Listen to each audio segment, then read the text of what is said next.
अकल की दुकान। आज का कहानी का शीर्षक है, एक श्याम नाम का लड़का था। जैसा नाम वैसा रूप था। अकल में भी उसका मुकाबला कोई नहीं कर सकता था। एक दिन उसने घर के बाहर बड़े बड़े अक्षरों में लिखा, यहाँ अकल बिकती है। उसका घर बीच बाजार में था। हर आने जाने वाला वहाँ से जरूर गुजरता था। हर कोई बोर्ड देखता और बोर्ड को देखकर हंसता था और हंसते हुए आगे बढ़ जाता। श्याम को विश्वास था कि उसकी दुकान एक दिन जरूर चलेगी।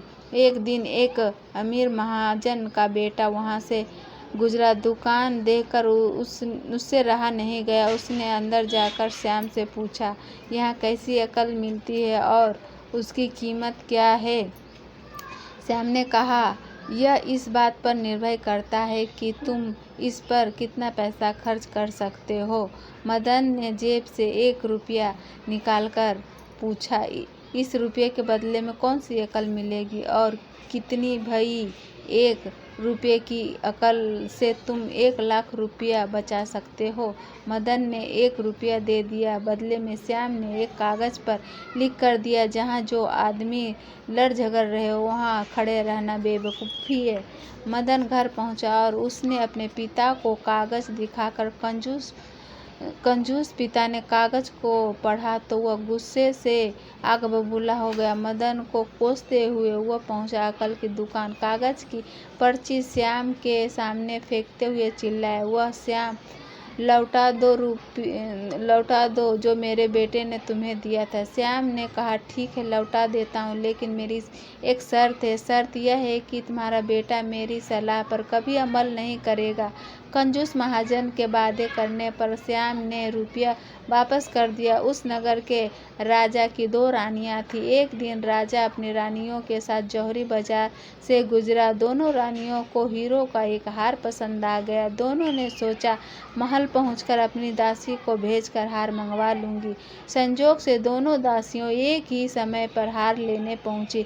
बड़ी रानी की दासी बोली, मैं बड़ी रानी की सेवा करती हूँ, इसलिए हार मैं लेकर जाऊंगी। दूसरी बोली, पर राजा तो छोटी रानी को प्यार करते हैं, इसलिए हार पर मेरा हक है। मदन उसी दुकान के पास खड़ा था। उसने दासियों को लड़ते हुए देखा। दोनों दासियों ने कहा वे अपनी रानियों से शिकायत करेंगी। जब बिना फैसले के वे दोनों जा रही थी, तब उन्होंने मदन को देखा। वे बोली, यहाँ जो कुछ हुआ तुम उसके गवाह रहना। दासियों ने रानी से कहा और रानियों ने राजा से शिकायत की। राजा ने दासियों की खबर ली। दासियों ने कहा, मदन से पूछ लो, वह वहीं पर मौजूद था। राजा ने कहा, बुलाओ मदन को गवाही के लिए, कल ही झगड़े का निपटारा होगा। इधर मदन हैरान, पिता परेशान। आखिर दोनों पहुंचे अकल की दुकान। दुकान माफ़ी मांगी और मदद भी। श्याम ने कहा, मदद तो मैं कर दूंगा, पर अब जो मैं अकल दूंगा उसकी कीमत है 5000 रुपया। मरता क्या न करता। कंजूस पिता के कुढ़कते हुए दिए 5000 रुपये। श्याम को दिए तो श्याम ने अकल दी कि गवाही के समय मदन पागलपन का नाटक करे और दासियों के विरुद्ध कुछ न कहे। अगले दिन मदन पहुंचा दरबार में, करने लगा पागलों जैसी हरकत। राजा ने उसे वापस भेज दिया और कहा, पागल की गवाही पर भरोसा नहीं कर सकते। गवाही के अभाव में राजा ने आदेश दिया, दोनों रानी अपनी दासियों को सजा दे, क्योंकि यह पता लगाना बहुत ही मुश्किल है कि झगड़ा किसने शुरू किया।